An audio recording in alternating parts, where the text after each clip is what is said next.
Umani naman ng matinding diskusyon sa social media ang desisyon ng Maharlika Pilipinas Basketball League sa Rookie of the Year Award kasabay ng championship at MVP season ng Ambra Weavers matapos igawad ang parangal kay Raven Gonzalez sa halip na kay Dave Ildefonso. Ang ibang detalye alamin sa pag-abante ni Jonas Lavarias. Kasabay ng pagwawagi ng Abra Solid North Weavers sa 2025 MPBL National Championship at paghirang kay Dave Ildefonso bilang Most Valuable Player ng Liga, umani naman ng samot-saring reaksyon mula sa mga tagahanga ang desisyon ng MPBL na ipagkaloob ang Rookie of the Year Award sa kakampi niyang si Raven Gonzalez. Naging sentro ng diskusyon ang isang Facebook post mula sa Shooters Challenge na nagpahayag ng pagkadismaya sa resulta ng parangal. Ayon sa naturang post, ipinunto ng Facebook page ang kanilang pananaw na nararapat sana kay Ildefonso ang Rookie of the Year Award. Sa comment section ng naturang post, ipinahayag ng ilang netizens ang kani-kanilang opinyon hinggil sa issue.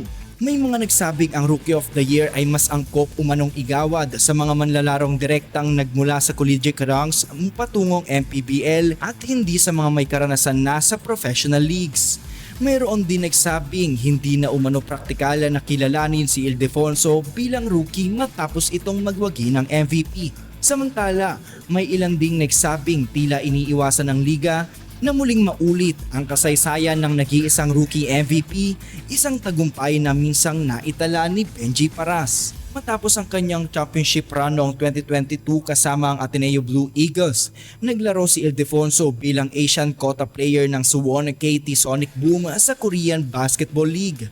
Matapos hindi ma-renew ang kanyang kontrata noong 2024, siya ay nagpa-draft bilang 5th overall pick ng Northport Batampier, ngunit hindi pumirma ng kontrata at kalaunan ay tumungong MPBL. Pumirma si Ildefonso sa Abra Solid North Weavers bago magsimula ang 2025 MPBL season at nag-debut noong Marso. Sa kanyang unang taon sa liga, agad siyang naging pangunahing sandata ng kupunan at nagtapos ang season bilang MVP habang pinangunahan ang Abra sa kampyonato. Sa kabila ng opisyal na desisyon ng MPBL, patuloy pa ring umiinit ang talakayan sa social media hinggil sa definisyon ng rookie at kung nararapat bang isaalang-alang ang kabuang karanasan ng isang manlalaro sa pagbibigay ng naturang parangal. Ako, si Jonas Lavarias, Abante Sports, now na.